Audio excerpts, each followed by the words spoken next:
transmission and distribution infrastructure, among others. As part of the nation's accountability framework and in keeping with the global best practices, the fund will be governed through a two-tier governance structure.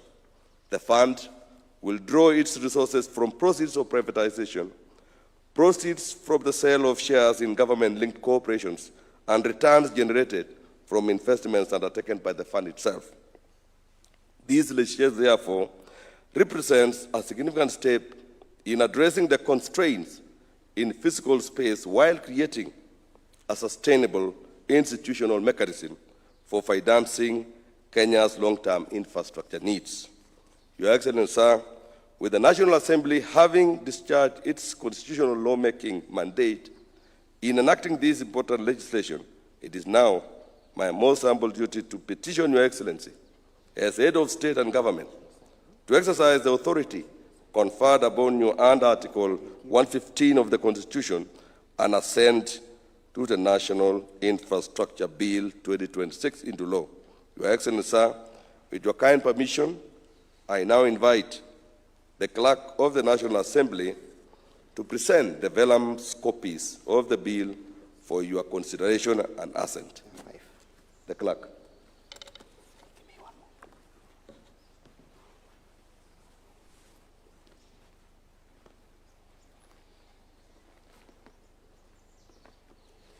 Your Excellency, I have the instructions of the Speaker of the National Assembly to place before you these vellum copies of the National Infrastructure Fund Bill for your assent. Your Excellency, this bill was introduced in the National Assembly by the leader of the majority party, the Honorable Kimani Ichung'wah, for purposes of establishing a National Infrastructure Fund. Your Excellency, during the period of consideration, the government-owned enterprise bill, which is now an act of parliament, and thereafter, during the public participation process of the consideration of session of paper number 3 of 2025 on the partial divestiture of the government shareholding in Safaricom PLC, it became apparent that there is need to provide a comprehensive framework for purposes of anchoring appropriately the National Infrastructure Fund. Your Excellency, this bill, therefore, is a product of public participation, expert views, and views from both public and private sector, and views collected from across Kenya during the public participation process of the consideration of session of paper number 3 of 2025. This bill, Your Excellency, is also a product of the ingenuity of the 13th Parliament to pick views of the public, views of the experts, to come up with a product that will anchor the National Infrastructure Fund. Your Excellency, this bill provides for the establishment of the National Infrastructure Fund, and it is intended to mobilize private capital for non-traditional sources of infrastructure finance. It's also intended to reduce the over-reliance on public debt and taxation to finance capital and complex infrastructure projects. The bill, Your Excellency, in one of the clauses defines what is to be funded, including national highways, expressways, railways, seaports, and airports as those that can be funded within the confines of the infrastructure fund. The bill, Your Excellency, creates two entities, that is a council and a board, both with distinct functions, in order to ensure that this fund works well. Your Excellency, the bill also gives powers to the National Assembly as required under Article 95 of the Constitution to oversight the execution of the fund, including the approval of the investment policy. In passing this bill, Your Excellency, the National Assembly also created offenses so that those who misappropriate funds under this fund will not find it easy.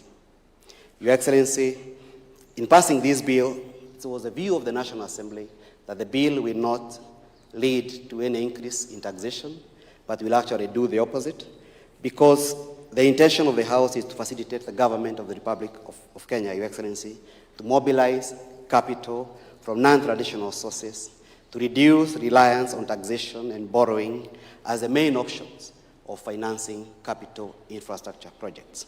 The bill, Your Excellency, has 49 clauses and shall come into operation upon publication. May I seek leave, Your Excellency, to end my commission for the day at this point. Thank you. Your Excellency, in observance of the constitutional requirements that instrument issued by the head of state be executed under the hand and seal of the President, I invite Your Excellency to affix the seal of the Republic to the bills, thereby perfecting their enactment into law.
With Your Excellency's assent, the National Infrastructure Bill now becomes law and is entered into the body of the laws of the Republic of Kenya. Through this enactment, the nation's journey towards first world status is firmly placed on course. Your Excellency, as we draw this ceremony to a close, may I most graciously invite you to present a signed copy of this act to the witnesses on your right, on your left, and thereafter your witness on the right.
So, Your Excellency, you will unveil and display an open ceremonial copy of the acts, while other state officials shall bear closed copies.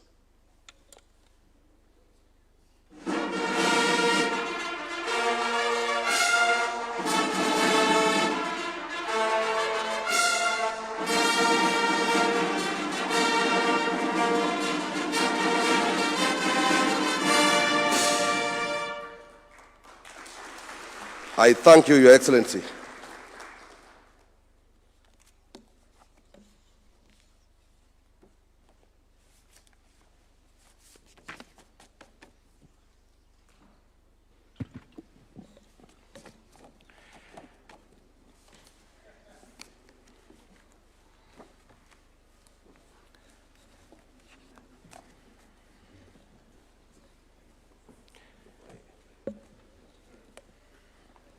Your Excellency Dr. William Samoei Ruto, President and Commander-in-Chief of the Kenya Defense Forces, the Speaker of the National Assembly, Honorable Moses Wetangula, Mr. Samaila Zabairu, President and CEO of Africa International Finance Corporation, Ms. Mary Porter, Regional Vice President for Africa International Finance Corporation, Mr. Admasu Tedese, Group President and Managing Director, Trade and Development Bank Group, Cabinet and Principal Secretaries present, all members of Parliament present, led by the Majority Leader, Honorable Kimani Ichung'wah, stakeholders and captains of industries, and all guests invited. Your Excellency, to start us off on some brief comments, allow me to invite Honorable John Badi, who is the CS for Treasury, to make some introductory remarks. Why don't we welcome him with a warm clap? Karibu sana, Waziri.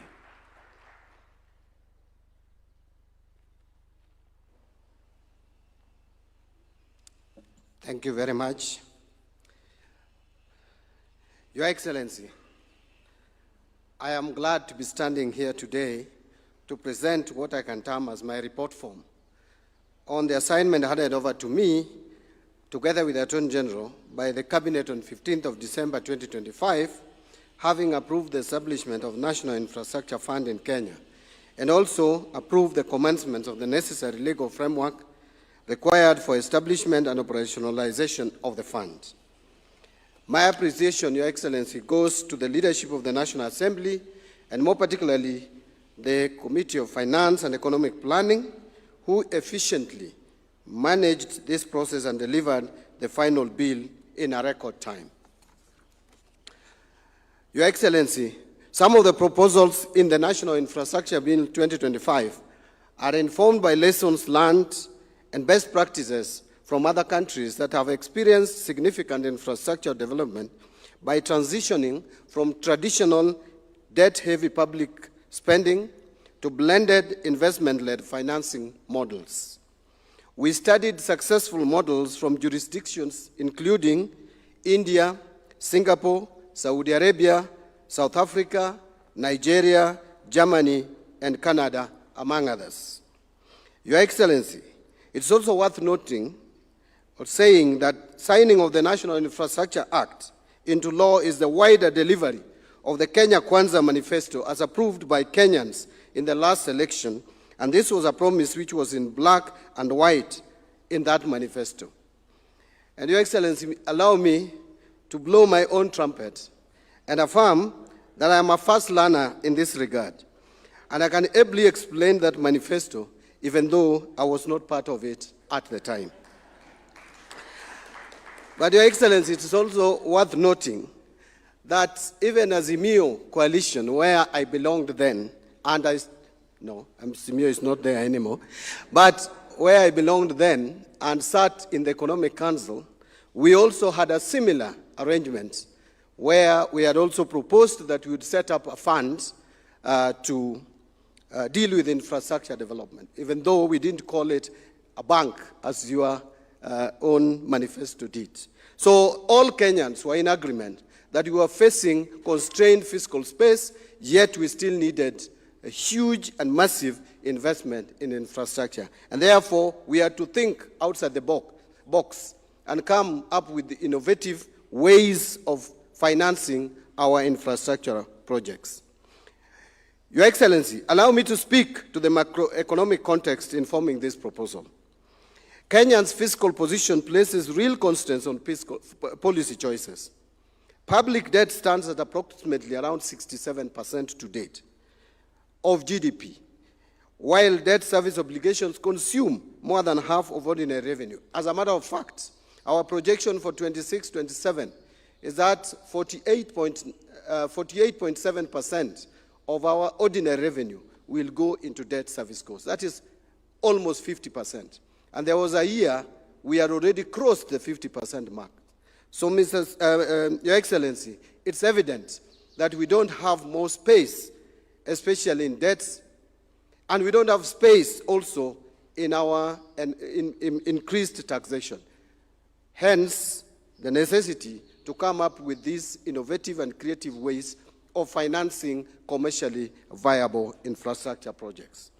At the same time, Kenya's tax to GDP ratio remains in the mid-teens, reflecting both economic structure and the social and political limits of taxation.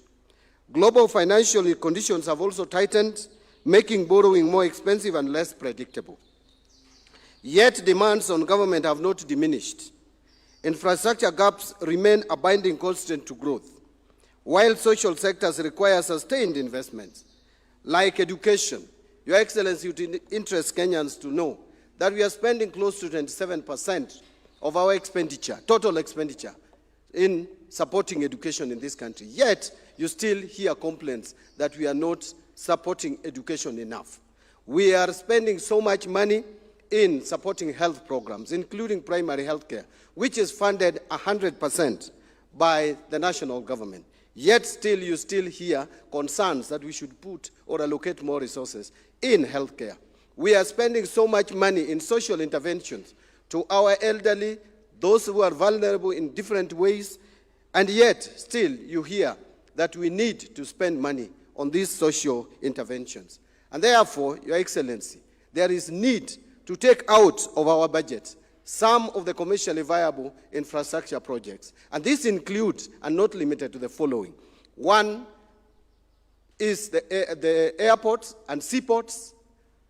Two is our national highways, those which are commercially viable, and there are many, and we have identified them. Three, we also have energy sector, which needs more funding. We are currently generating just well over 3,000 megawatts, but we need over 10,000, Your Excellency. And lastly, I will also mention water and irrigation. For us to realize food security in this country, we must invest more in agriculture. We cannot continue to rely on rain-fed agriculture because of the unpredictable climatic conditions. And therefore, we have realized that there is an opportunity for us to put more resources in doing mega dams in this country to make water available for agriculture. We have fertile land, but what we are lacking is a reliable source of water for irrigation. I'll just give one example, Your Excellency. Galana Kulalu, which has been an experiment, and this administration has actualized. We have put 1,500 acres under irrigated agriculture, and each acre we have just harvested in the month of December. Each acre produces about between 30 and 35 bags of maize in one harvest, and we can do 2 harvests in a year. Now, that clearly demonstrates that you can harvest 60 bags from 1 acre each year. If you multiply by 200,000 acres that can be put under irrigated agriculture in Galana Kulali, you are likely to harvest 12 million bags. And this country, in the current arrangement, we have a shortfall of between 10 million and 12 million bags of maize, and 15 million bags of maize. Therefore, Galana Kulalu alone is able to fill the gap that we face as a country in terms of food security. That tells you that if we utilize this fund properly and target that sector, we are likely to be able to realize food sufficiency in this country and cut on forex demands when we import food to the country, and also address the concerns and the challenges that the population faces. This mismatch between expectations and fiscal capacity necessitates new approaches, as we are trying to do. Now, to conclude, Your Excellency, I submit that this act is about asset optimization. It asks whether public capital locked in mature enterprises is being deployed in the most productive way. I have heard cynics complain that we are divesting, that we are privatizing assets which are making profits. But they are not asking themselves whether we are optimizing the value of those assets. They need to wake up to the reality that mature assets can be optimized better, put to better use, that we can privatize these enterprises, raise resources, and invest in asset-producing, commercially viable public assets, which again would give us more economic value going forward than what we are realizing from those assets today. Holding equity preserves ownership, and that is a basic lesson in a finance classroom. But it may not deliver the highest social return when the economy urgently requires infrastructure investment. And this administration has realized that. Hence, our move towards making sure that those assets that are mature can be optimized by privatizing them, by divesting from them, and creating seed capital in National Infrastructure Fund, which then would be used to de-risk our public infrastructure projects by blending our capital with the private sector. And that is what we call crowding in private sector to be able to realize economic progress. And that is the journey to Singapore. The journey to Singapore is not about some illusion and thinking that the whole of Kenya will move to Singapore. That country is too small for the 55 million Kenyans to go there.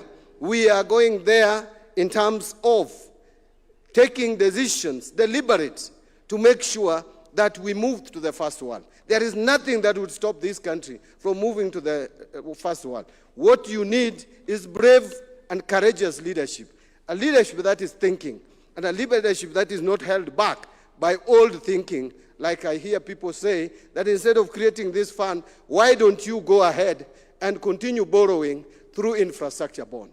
Infrastructure bond, for practical purposes, is just but another terminology for borrowing. Therefore, Your Excellency, as I conclude, let me also assure the public that we have put in place good governance structure for these funds. We have two levels of management of this fund.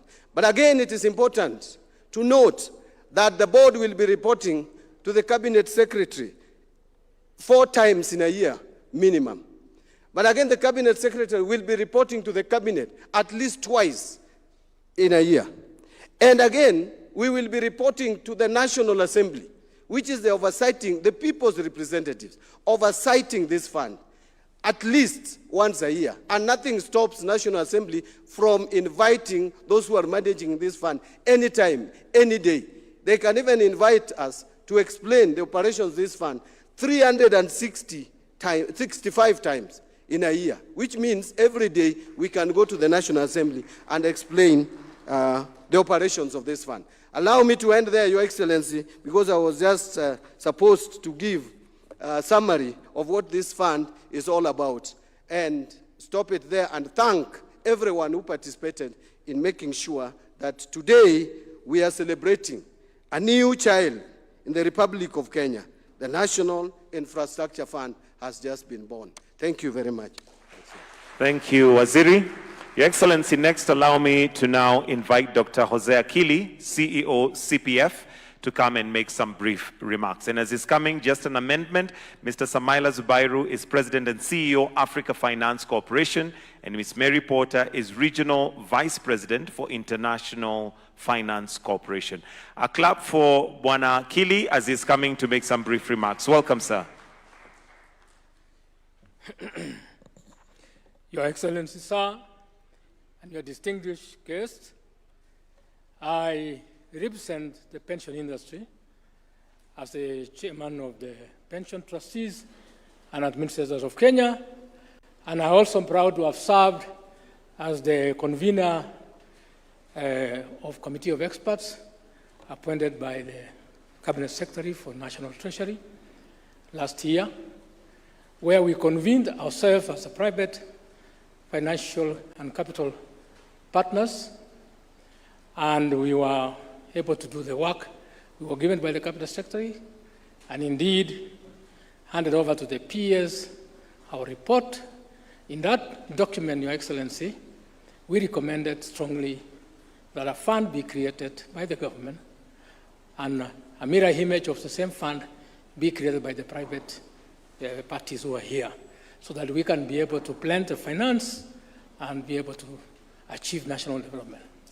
I want to say, Your Excellency, I would remind you that the first time when you became president at the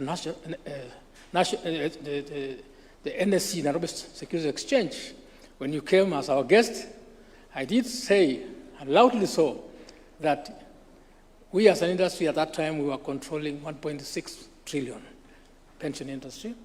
And I said that if given a chance that time, we would have financed the SGR. And we would also have financed the expressway.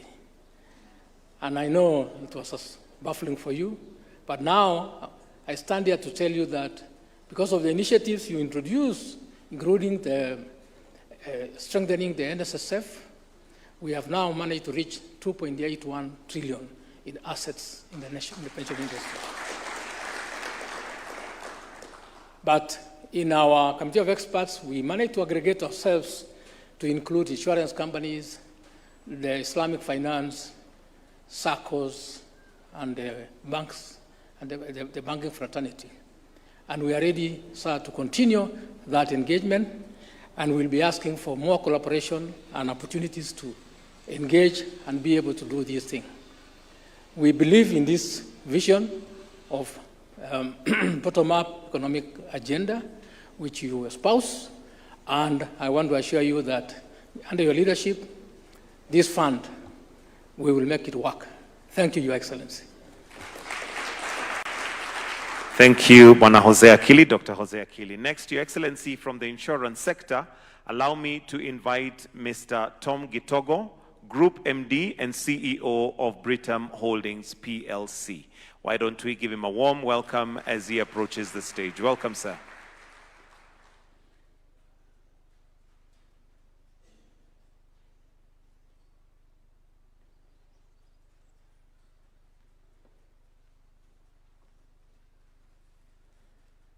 Your Excellency the President, honorable and distinguished guests here this morning, and my colleagues from the industry. Your Excellency, this framework, as was said before, has worked very well in other jurisdictions. Most developed countries can trace back to some of their achievements to this arrangement. It is akin to investing in factors of production, which increases the productivity of our country and various communities, and also increases, therefore, the competitiveness of our country. The governance around this fund allows long-term funds such as pension schemes under the RBA, some of the collective investment schemes under CMA, and life insurance companies under the IRA to optimize some of the opportunities that this fund will bring. So this allows us to participate in the growth of our country, and it is this growth that will then widen the private sector and again enable us to invest some more. So we will collaborate, and I can't wait, Mr. President, to see my peers and colleagues in the industry take part in this fund. Congratulations, everyone, and good morning. Thank you, sir. Next, we move to the banking sector. And Your Excellency, to start us off on that section, Mr. John Gashora, Group MD, NCBA. Give him a warm clap as he's coming as well. Karibu sana, Bwana Gashora.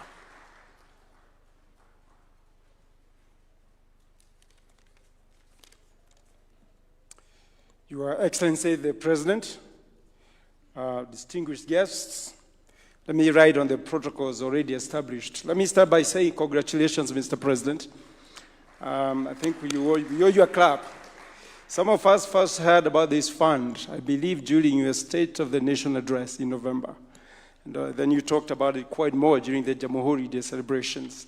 So it's good to see a journey of 5 trillion, as you called it, starts with a few billion. And here we are, But I must say, it actually starts with your signature, what you just did this morning. So congratulations, Your Excellency.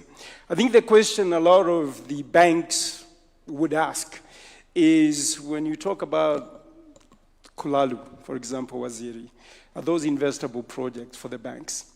And as I was reflecting about this, I just want to give you a quick story.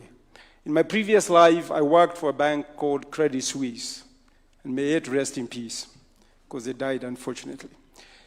But one of our CEOs of the investment bank then, called Credit Suisse First Boston, was a man called Bayo Ogunlesi, and I'm sure my friend from Nigeria would know that name quite well. So when Bayo Ogunlesi left Credit Suisse, I was still there, he started a fund he called the Global Infrastructure Partners, LLC. And we all asked ourselves, isn't that the work of government? Your Excellency, today that fund owns most of the airports in the UK, owns a lot of railways, owns roads, and all kinds of other projects, and is now worth $200 billion, that same fund. And recently was bought by BlackRock.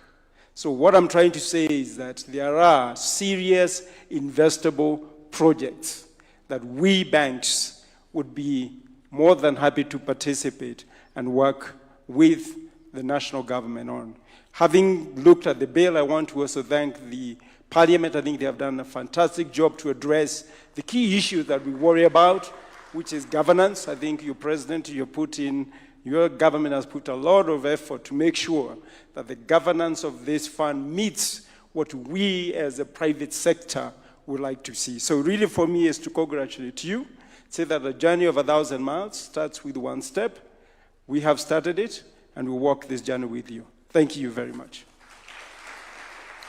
Next, within the banking sector, Your Excellency, allow me to invite Mr. Paul Russo, CEO, KCB Group Limited.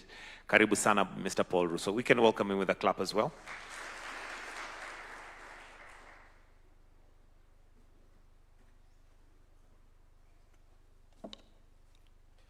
Thank you, Your Excellency. I will also stand on the protocols already established.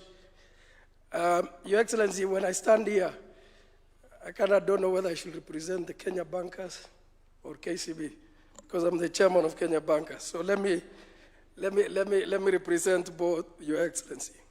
I think John has touched one of the key items that I wanted to mention, the governance structures, because banks will really look at the governance structure. So thank you again to your government, to Parliament, for making sure that this fund is correctly structured. We thank you. Your Excellency, on KCB, I think I just want to mention a few points, because if I miss this platform for KCB, I would have failed. On G2G, KCB issued LCs of 1.07 trillion, not a single shilling lost. If you bank, if we structure elements correctly, we will fund as banks, and will come through, Your Excellency. I think if you look at Lindsay Finco, the first securitized, working with CPF and all other parties, Your Excellency, listing it at 44.7 billion to fund the stadium, Your Excellency. It's an amazing way to work together. Your Excellency, I also want to mention a number of bridging facilities. Honorable Chirchir is here to try and unlock NPLs. For a long time, banks were stuck with non-performing loans from construction companies. Securitization of the roads levy has unlocked the non-performing loans for banks, Your Excellency. I think I will also want to mention the famous subsidy, Your Excellency. When people, and I want to tease my governor for Central Bank, we say food inflation is down. Banks have been there for making sure that we have fertilizer at the right time under the government subsidy for fertilizer, Your Excellency. So we do make a lot of contribution as banks. Beyond the border, Your Excellency, KCB, led the transaction for Bugesera Airport in Rwanda. So when we struggle how to fund the airport, Your Excellency, invite banks. We will work together with this fund to be able to sort out our infrastructure. Just across Ethiopia, we probably have an exposure of $1.35 billion on trade not a single shilling ever lost. So we power the region, Your Excellency. When I come back to banking, it's very important, Your Excellency, that the private sector is involved. We want to participate. We request your government to continue inviting us to the table. We've seen that, coming through. We as a banking sector are willing to fund commercially viable projects, and we will definitely show up. Finally, Your Excellency, on the infrastructure fund, as we congratulate yourself, we assure you that we will bring our own expertise to the table as banking sector to find ways to work together. And I want to mention a few partners that are on this table. AfriExim, Your Excellency, we work together to provide solution. TDB, work together to provide solution as banking sector. IFC, big time, work together. AFC is on the table, Your Excellency. So we've got partners. We are local. We understand the local market. We have capabilities to bring those partners onto the table and take risks together. If local banks take a step forward, other partners will come to the table because we can put our skin in the game. I thank you, Your Excellency. Thank you, Mr. Paul Russo. Next, Your Excellency, we'll hear from Mr. Samaila Zubairu, President and CEO, Africa Finance Corporation. A clap for him, please.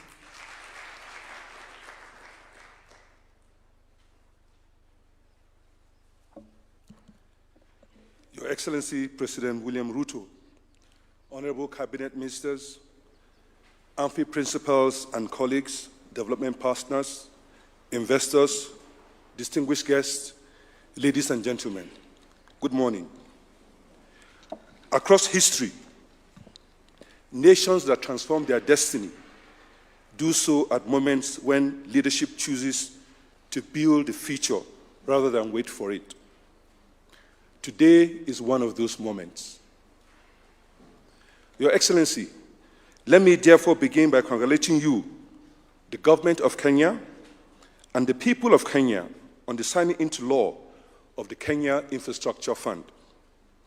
Moments like this matter because they signal something deeper beginning to take shape across Africa. For too long, Africa's development has often been spoken about as something that will happen someday, when conditions are right, when foreign direct investment improves, or when the world suddenly becomes fairer or turns attention to us. But history teaches us different. Nations do not develop because conditions are perfect. Nations develop because leaders make the deliberate decision to build. This is the significance of today. Today is not simply about a new fund. It is about a decision by Africans taking ownership of our development agenda, a decision to move from aspiration to execution, a decision to intentionally build the future deliberately. Because Africa's progress will ultimately not be written in declarations or headlines. It will be written through our institutions, our capital, and our execution. And that is precisely what today represents. The Kenya Infrastructure Fund, a decision to move from conversation to execution, from aspiration to construction, from potential to prosperity. This initiative aligns closely with what we at the Africa Finance Corporation describe as the Build Africa framework. A simple but powerful idea. Africa will rise when African capital builds African infrastructure that powers African industry. The Kenya Infrastructure Fund embodies this philosophy. It mobilizes domestic capital, it channels that capital into strategic infrastructure, and it creates the conditions for industry and value creation to happen here in Kenya. Your Excellency, the ambition of this initiative to catalyze up to 40 billion in infrastructure investments over the coming decade is not only bold, it reminds us of a fundamental truth. Africa is not a collection of small economies. Africa is the market. And this is precisely the vision behind the Compendium of Strategic Minerals that we launched recently, a tool to give life to the Africa Continental Free Trade Area, which Your Excellency has consistently championed. Because when Africa operates as a single economic space with integrated infrastructure, coordinated policies, and open regional trade, the scale of our market becomes transformational. When Africa begins to organize itself as a market, the world will no longer ask whether Africa is ready. The world will ask how it can participate. Now, consider what $40 billion of infrastructure investment really means. It means demand on an enormous scale. Millions of tons of steel, millions of tons of aluminum, thousands of kilometers of copper and aluminum cables, petrochemical inputs, cement, construction materials, machinery, engineering services, and logistics. Infrastructure, therefore, is not only about connectivity. Infrastructure is demand. Infrastructure is industry. Infrastructure is jobs. Jobs and more jobs. And once we recognize the scale of demand that we are creating with this infrastructure fund, the next question naturally follows. Where will this demand we have created be supplied from? Will the materials required to build Kenya's infrastructure continue to be processed elsewhere, only for us to import them back at higher cost? Because when that happens, we reinforce the dysfunctional extractive model we inherited, exporting our resources, freight on board, FOB, and importing them back, cost, insurance, and freight. In effect, exporting the jobs required to process our natural resources only to import inflation. That cannot be the future we accept. Instead, we must deliberately align three things. First, the demand created by infrastructure investments. Second, the infrastructure required to process resources efficiently, particularly power, bearing in mind Kenya's remarkable advantage in renewable and green energy, together with transport and logistics. And third, the resources themselves, here in Kenya and across the wider region.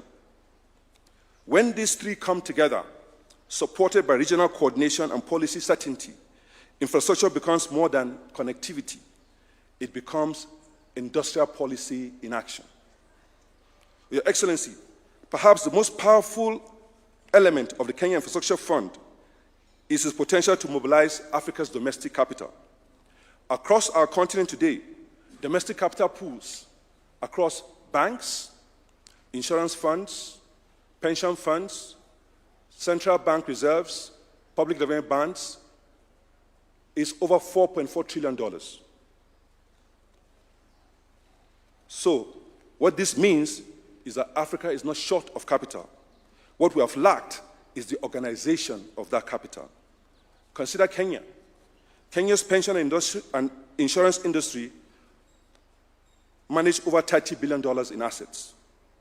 I mean, Dr. Kili talked about it in trillions, in shillings. Allow me to talk about it in dollars because I'm not getting used to the national currency, but I'll soon get used to it since I'm going to open up office here. Let me also use this moment to recognize the important role played by institutions such as CPF. Dr. Kili, whose leadership in mobilizing pension fund capital into AFC has been followed by other parts, like our friend Dr. David Koros of NSSF and several other pension funds that have invested in AFC, and with whom we will work with to ensure that we create the conditions for us to together support this significant milestone. And we'll support it by both working together as partners and also providing any credit enhancements that they require to mobilize even more funds to work with us. We have a couple of pilots that we have identified where we're working together to build or rehabilitate airports and some toll roads. So we have a huge pipeline we're going to work with, and we think that we would work with them to continue to see how we can support this initiative. So the question before us is simple. What proportion of these savings, the $4.4 trillion savings, the over $30 billion in Kenya, should help finance the infrastructure that will create jobs for the children of the workers whose savings we manage? Infrastructure funds like this provide the bridge between long-term savings and long-term national development. Because when domestic capital leads, international capital follows. This is how infrastructure ecosystems were built across Asia. The first world aspiration that we have, these are the structures that they put in place. So we need to replicate them if we're going to get there. And to unlock this at scale, standardization will be essential. Standardization in project development, in risk allocation, in governance frameworks. When infrastructure becomes a recognized and reliable asset class, pension funds can allocate capital with confidence. And institutions such as the Alliance of African Multilateral Financial Institutions, here today, stand ready to walk this journey alongside pension fund managers and governments across the continent.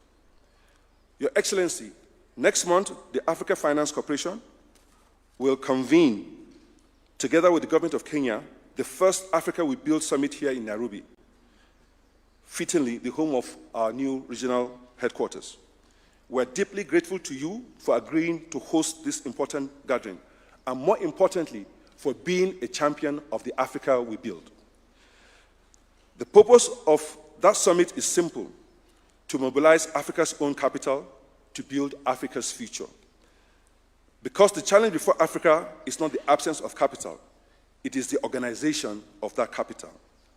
The Africa We Build Summit will therefore bring together heads of governments, the African Union, ministers, cabinet secretaries, AMFI principals and delegates, development partners, investors and institutions, banks, around a shared objective: to mobilize Africa's domestic capital pools to finance the infrastructure and industries that will power the Africa we build.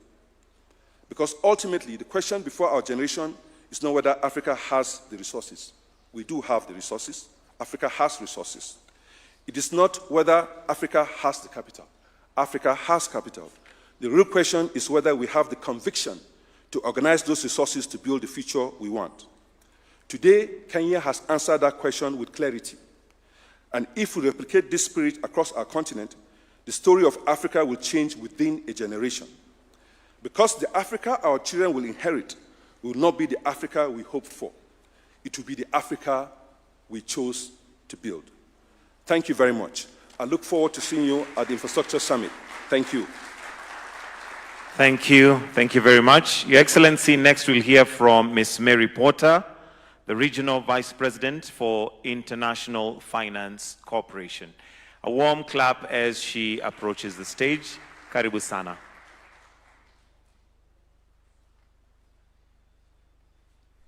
Your Excellency, President Ruto, honorable ministers, colleagues from government, fellow development finance institutions, and our partners in the banking sector, pension funds, sovereign wealth funds, and other institutional investors.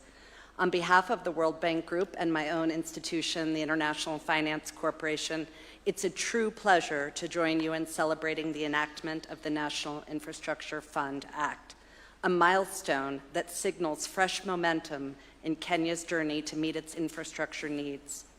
Infrastructure is not simply roads or power plants, as you know. It's the platform that allows economies to function, encompassing transport, energy, digital connectivity, as well as the regulatory frameworks that sustain them. We see that where infrastructure works, industrialization accelerates, trade expands, and jobs are created. Experience from similar funds around the world show that clear objectives, strong and independent management, and openness in decision-making can build trust and attract investment toward initiatives that serve national priorities and benefit communities. IFC stands ready to walk alongside Kenya in this effort, sharing global expertise, connecting with investors, and supporting project preparation so that the NIF delivers infrastructure that's impactful, sustainable, and inclusive.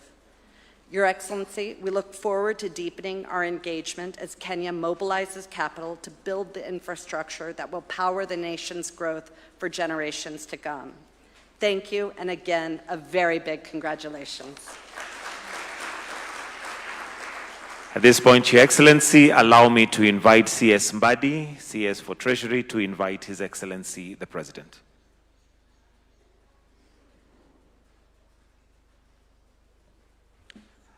Distinguished delegates, kindly rise up and we put our hands together to welcome His Excellency the President, Dr. William Samoei Ruto, the President of the Republic of Kenya.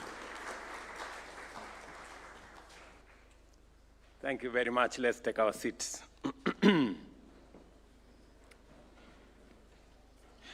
I do not know whether to make my statement because it has already been made by so many of the speakers who have spoken here.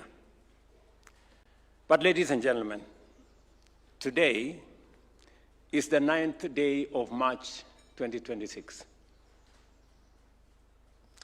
I do not say this because I imagine you do not know what day it is. I say it because I want there to be no doubt about the significance of this moment.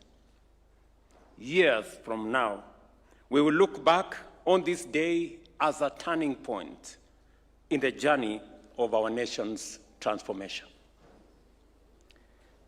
Today, I have signed into law the National Infrastructure Fund. For too long, Kenya has been a nation of great ambition without the financial resources to match it. We have known that what we must build, including roads, railways, ports, power, housing, and irrigation, yet too often, the means to achieve them remained beyond our reach. But Kenya has never been a nation defined by limitation.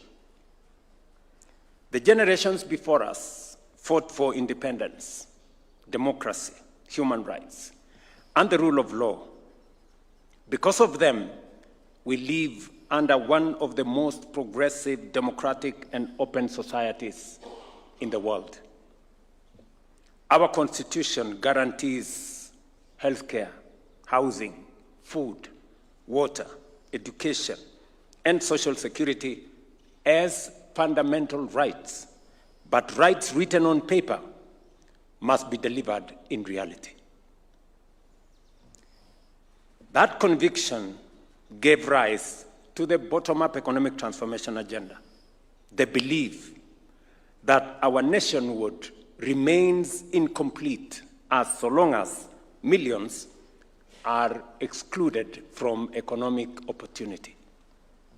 Over the past 3 years, we have laid a stronger foundation for our country, restoring macroeconomic stability, revitalizing agriculture, expanding healthcare, stabilizing education, advancing affordable housing while creating jobs, increasing our savings, deepening financial inclusion, and opening new opportunities for our young people.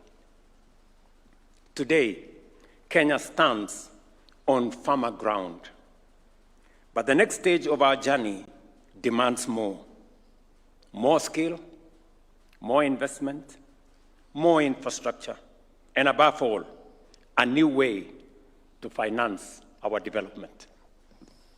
The National Infrastructure Fund is a commitment we made to the Kenyan people in our manifesto. Today, we fulfill that promise. But why did we propose the National Infrastructure Fund in the first place? Because of the scale of the challenge before us, there is need for a new approach. Multilateral development institutions estimate that Africa faces an infrastructure financing gap of up to $80 billion every year. That is, the continent requires about between 130 and 170 billion dollars, for infrastructure development every year. Kenya and our infrastructure needs reflects that very reality. Every meeting, in every part of Kenya, the conversation is about this road and the other road. Electricity connection to this village and to that town. Connectivity in different parts of the country.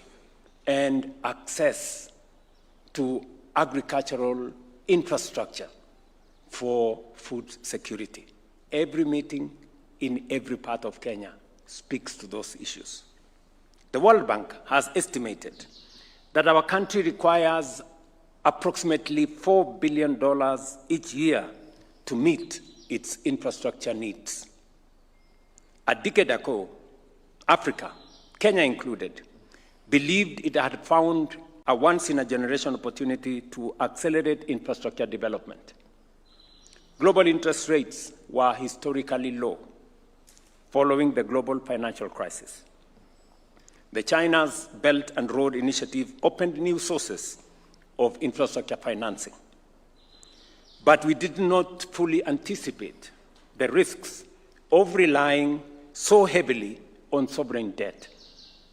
And certainly, none of us could have foreseen the shocks that would soon follow: the COVID-19 pandemic and the global economic and financial turbulence that came in its wake.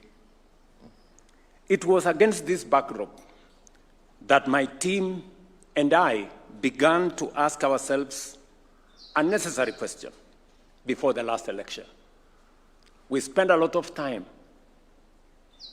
a year before the last election, and we asked ourselves, how would Kenya continue investing in the infrastructure required for our development, while at the same time stabilizing our economy, responding to all the other challenges that come with it, and navigating the aftershocks of pandemics? We knew that a period of fiscal discipline would be unavoidable, but we also knew that halting development was not an option. I remember this very clearly when I sat with David Ndii, who I'm sure is in our midst here, and Hassan, who is here, discussing how we are going to do things differently. That was 1 year before the last election. And we sat under a tree and we were discussing. They are much more knowledgeable than me in those matters. They schooled me in some of the items. But as Mbadi said, I am also a fast learner. That is where the idea of the National Infrastructure Fund was born. I couldn't put it much more clearly and succinctly than it is stated in our manifesto. And I want to quote for you. This is a manifesto written 4 years ago. An infrastructure fund, I quote, will be established with initial capitalization from privatization proceeds, with a view to progressively reducing financing of commercially viable infrastructure projects from the budget, end of quote. Today, we are doing exactly that.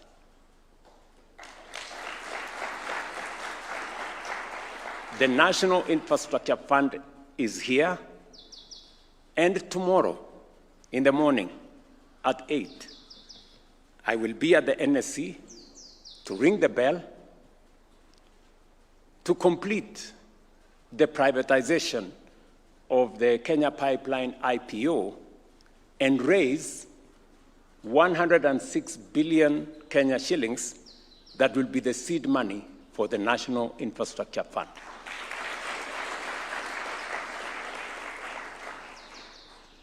It looks too exact to be real, but that is what it is. We would have moved earlier, but as many of you know, our privatization initiatives encountered some headwinds.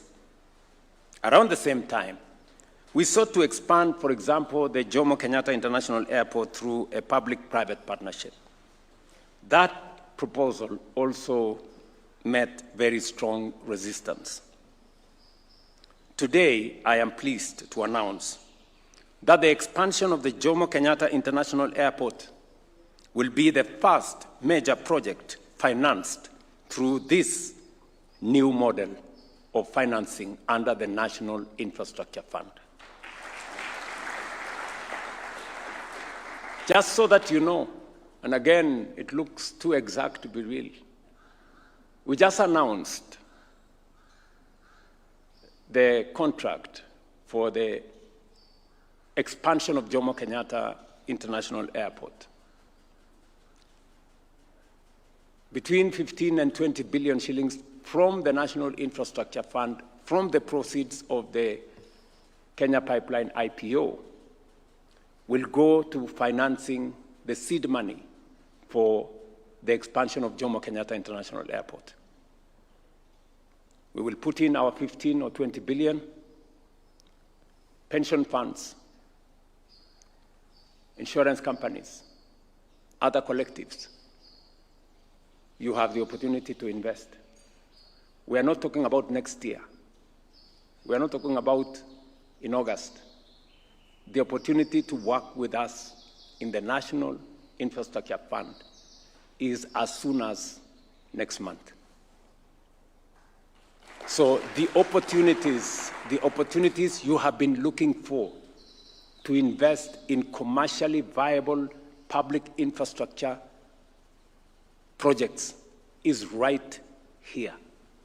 And our skin as government will be the first one in the game. You will come, and then others will come. As Kili said, this is one of the things they told me when I first appeared at the Nairobi Securities Exchange. It's taken a bit of time, Mr. Kili, but now we are here. See you in the game. The potential for domestic capital is immense. You've just heard the numbers. We have 2.81 trillion of Kenyan money that is available from our pensions and our other collectives. This is money, patient money, that can be used for our national development. Pension money is for pensioners, but pensioners have children.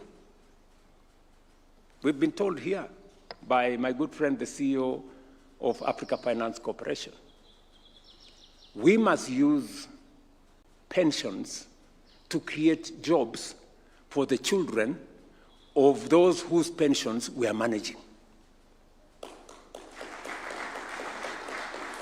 That's what he told us. You know, that money must work for the pensioners. It must work for their children. And we now have the structure. We now have the plan to make sure that we channel those resources in the right direction. Make sure that it earns a returns for the pensioners, but also supports our national development. Last year alone, Kenyan pension funds assets grew by 700 billion shillings, representing a 25% increase, bringing total pension assets to 2.81 trillion.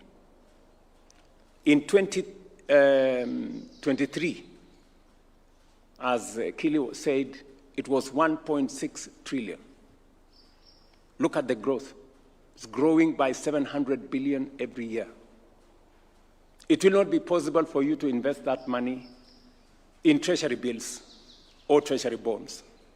We have to look for new asset classes for us. And I want to ask the people in that space to begin to think about new asset classes and to eliminate restrictions that are put on pension money to invest in other asset classes that gives a return, but also helps grow the nation and grow the economy. The annual growth of 700 billion shillings, equivalent to roughly $5.3 billion, exceeds the World Bank's estimate of our total annual infrastructure financing requirement. The National Infrastructure Fund provides a mechanism to channel these long-term savings directly into infrastructure investments. Mobilizing domestic capital will help us solve three major challenges that arise when development depends excessively on foreign financing. The first challenge it will help us solve is the mismatch of investment horizon. Infrastructure projects are long-term assets. Whether you talk about highways, toll roads, energy, and rail, these are long-term infrastructure. They are viable. They are commercially viable, but their gestation period is longer. Look at what we did with the SGR. We took facilities of 15 years and 20 years. That is why it almost crushed us. Now we have an opportunity to, under the National Infrastructure Fund, to crowd in resources with a long-term view and make those infrastructure projects work for the people investing and for the nation, and make them commercially viable. The second issue that this will help us solve is the cost of capital. Many analysts have shown that Africa consistently pays more for capital than objective risk would justify. In infrastructure financing, the default rate in Africa is approximately 5.5%, compared to 14.5% in Latin America. But you know what? International investors typically demand returns that are about 5 percentage points higher in Africa than in Latin America. Just look at the unfairness. Our default rate is 5.5%. In Latin America, it is 14.5%. Yet, when we go to the market, we are told we are much more risky investment destination than Latin America. Where is the sense? Where is the fairness? And that is precisely what this National Infrastructure Fund is going to solve. This perception bias alone is estimated to cost the continent up to $4 billion each year in additional interest payments. Payments we shouldn't be making. If we apply Kenya's share of Africa's Eurobond exposure, roughly 8%, that perception penalty costs us approximately $320 million every year. That is 42 billion shillings every year that we are paying more than we should be paying merely because we have a perception penalty. The National Infrastructure Fund will erase that perception penalty because we will be mobilizing our resources from here, and nobody is going to tell us about a risk that does not crystallize. The third challenge is currency mismatch. When infrastructure is financed in foreign currency while the revenues are earned in Kenya shillings, exchange rate volatility introduces significant risk. This challenge has long affected many of our utilities. Many of you remember the challenges Kenya Power goes through all the time. Domestic financing helps eliminate this currency exposure. As I said, tomorrow morning, I will ring the bell to inaugurate trading of the Kenya pipeline on the Nairobi Securities Exchange, fulfilling a commitment I made 3 years ago. Kenya Pipeline Company IPO has generated 106 billion shillings that will be used to capitalize the National Infrastructure Fund. Our goal is to leverage this capital at least 12 times, mobilizing up to 1.2 trillion shillings for infrastructure investment. Over time, this model will enable Kenya to mobilize close to 5 trillion shillings in infrastructure investments over the next decade. And that is why all of us are talking about over the next generation. Previously, this asset would have provided the National Treasury with a dividend of about 5 billion shillings annually. That's exactly what John Mbadi was saying.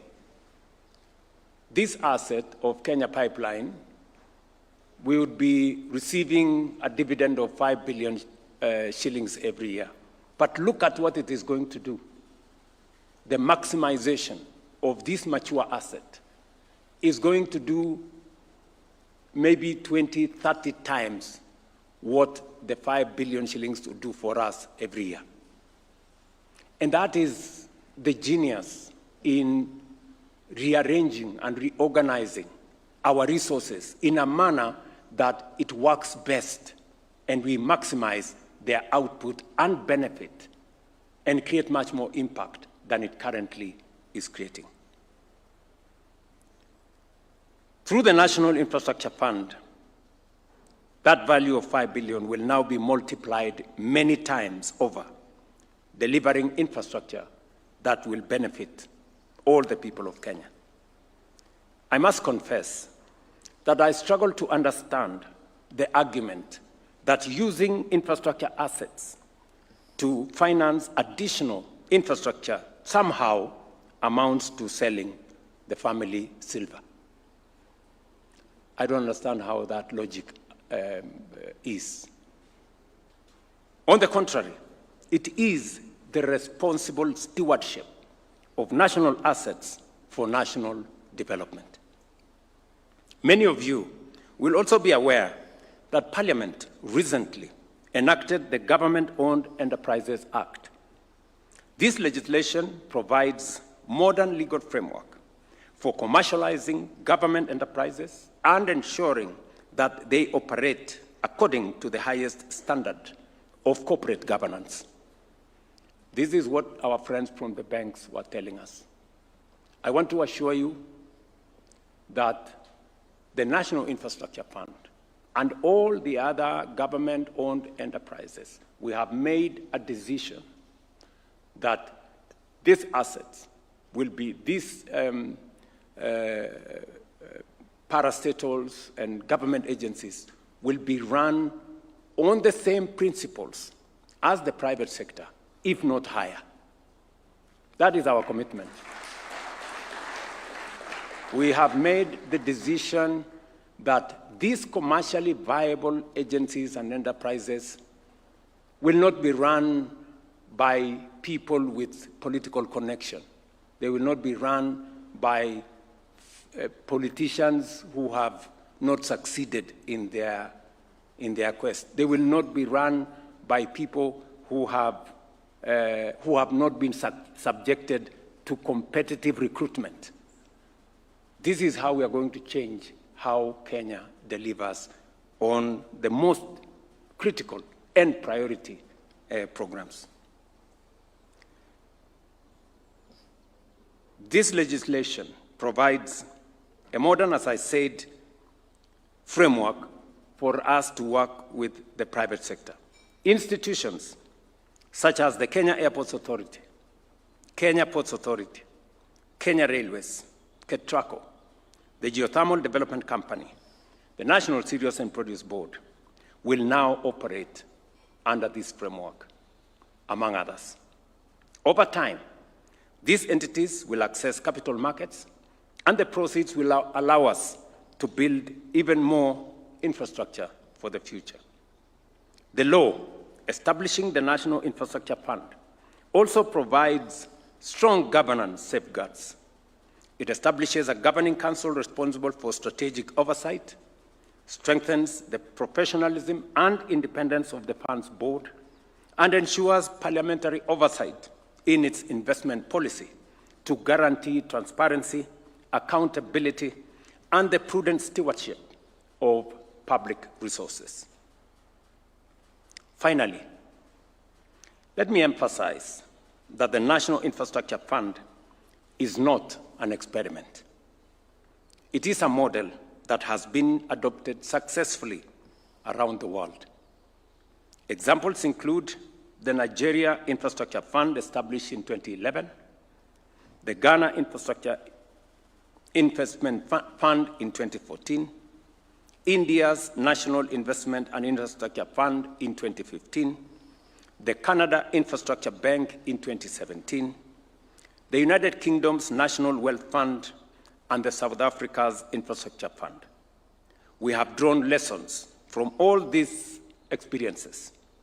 I remember we sat down here with many of the people who have developed these funds. IFC was on the table with us.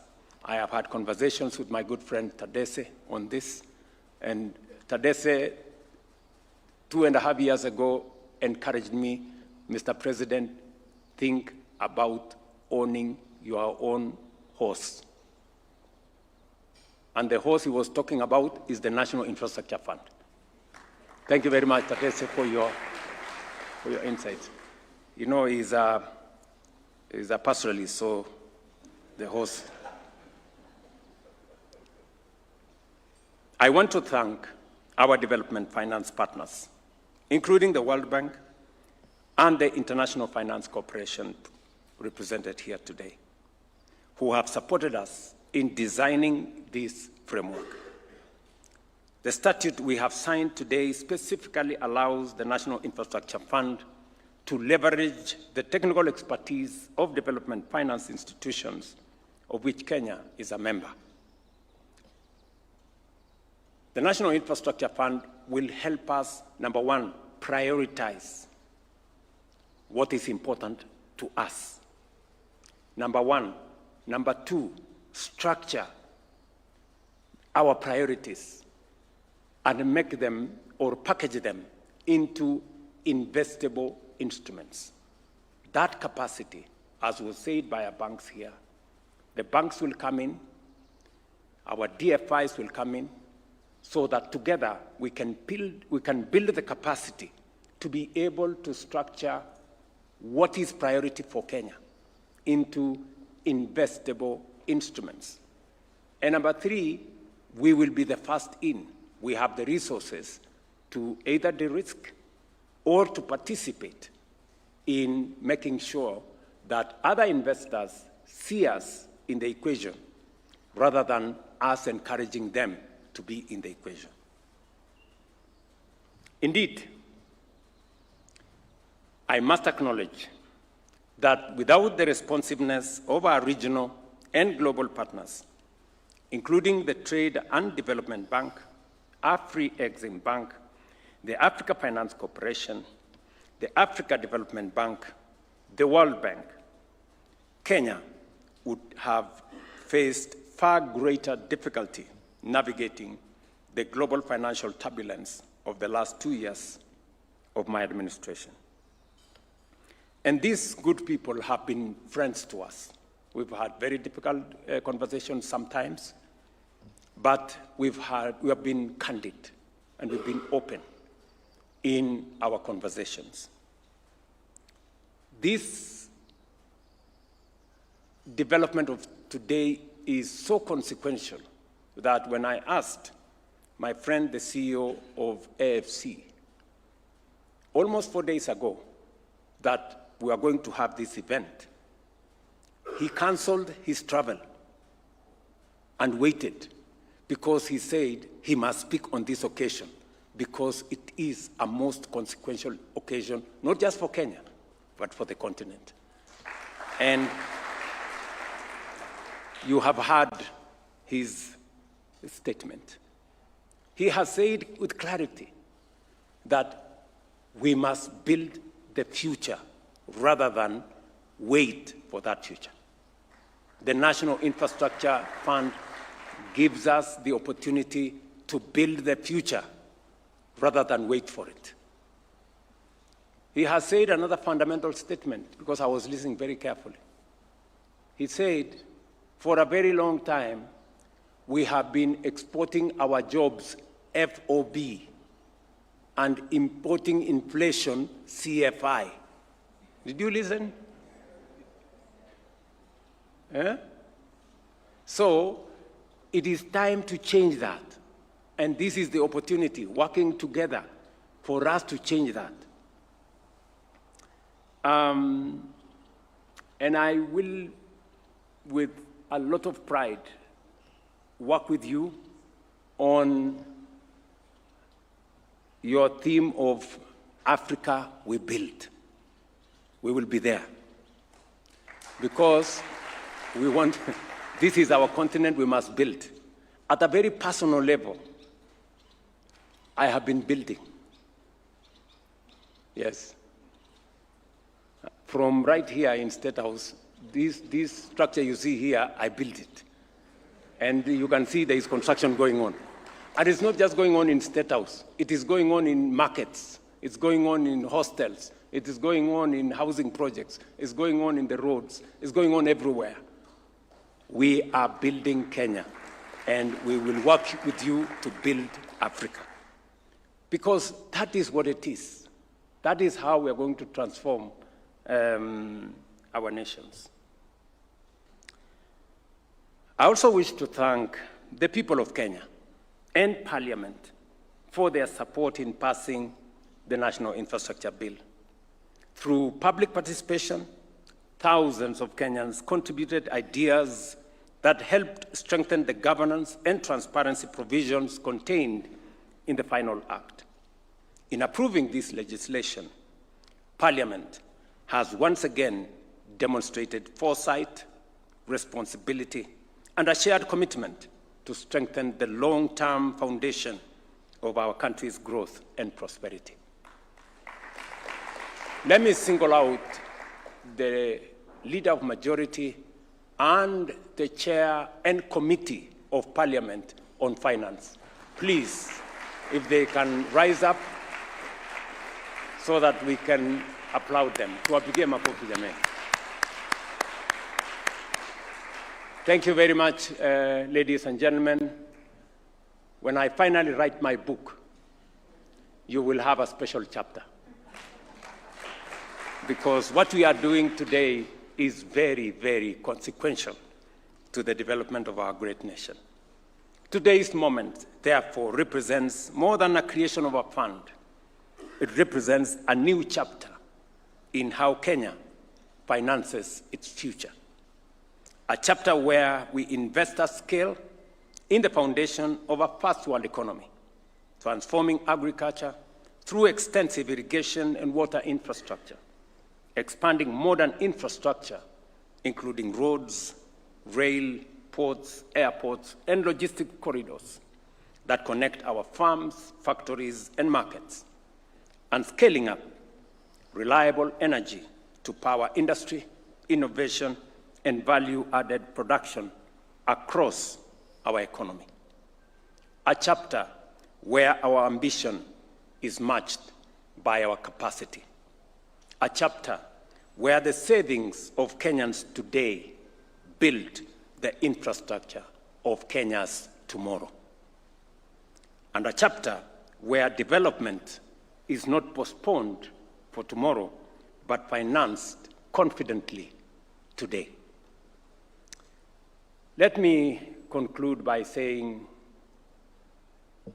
today is a most important day for me.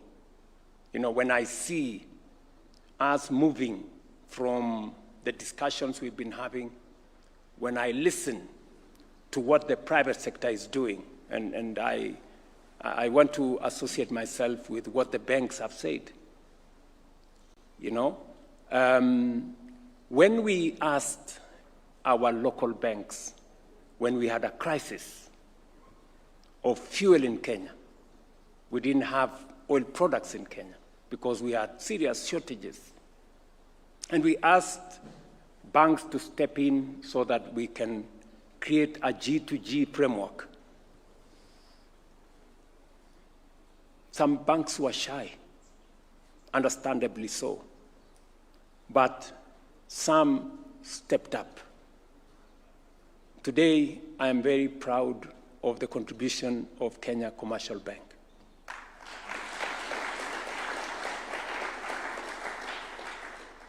In fact, they endured a lot of ridicule. They were told that they were so much in bed with government, they would suffer many consequences. But look at what has happened. The share of KCB at the Nairobi Securities Exchange has moved from, what was it in 17, 18, 20, what? 15 shillings in 2023, today is close to 80.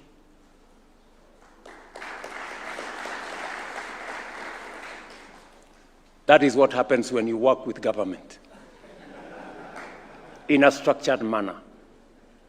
And friends, we are not mad and we are not fools. We know what we are doing. And we want to do it with you. We want to work with you. I am very happy that many of our banks now believe in what we are doing, and many of them are stepping forward. I want to encourage you that we will be prudent, we will be responsible, we will be transparent as well. And we want to have a candid conversation with our financial institutions, because we must together be prudent in the management of the resources of our nation. We don't have a nation that belongs to the private sector, neither do we have one that belongs to the public sector. We are one, and therefore we will work together. Let me say one more thing. Lindsay Capital worked with us in raising resources for the building of Talanta, one of our very big stadia that will host AFCON next year.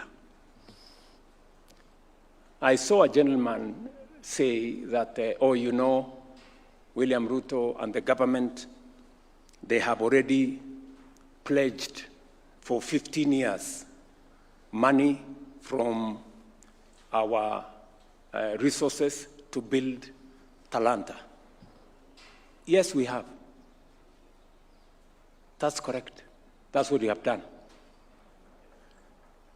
But I want to ask the question. The last 15 years, what has that fund done? Do you have anything that you can see that that fund has done for the last 15 years? Nothing. Cabro here, a gate there, some other money stolen at the corner, others appropriated at another place. We are better off pledging 15 years when we can see a facility like Talanta Center standing, because then there will be no money to be stolen and there will be no money to be appropriated or to be misappropriated, because the money will be locked up in an asset that we can see. That's the whole difference. So if you are complaining that we have pledged money for 15 years to build Talanta, before you make that statement, tell us what that money has done the last 15 years. At least we can show that we have an asset that we can begin to use today. And we can monetize it today. That's how we are going to be innovative. That's how we are going to change our country. And so, ladies and gentlemen, I am carried away. So forgive me if I have spoken more than I should, but I am very happy that we're all sitting here as Kenyans, and we are thinking about how we can synergize, we can bring the private sector, we can bring the public sector to be able to grow our economy, develop our country, because that way we not only create jobs for our children, but we develop our country that will benefit, and when the economy expands, it's good for everybody. It's good for the private sector, it's good for the public sector, it's good for Kenya. I want to pledge and commit to you that whatever it takes, I will continue to lead from the front. Whatever the consequences, I will continue to lead from the front. Because you don't get the opportunity to be president anytime. It's a privilege and a great honor. And while I have it, I will do the best that I can, because it is high privilege to lead a nation. So thank you very much for your time. Thank you very much for coming for this occasion. Sasa kazi inaanza tomorrow morning tukisonga mbele. God bless you. Thank you very much. Thank you, Your Excellency. May I request, Your Excellency, for you to just remain on stage for one photo, just for one photo to immortalize this day. The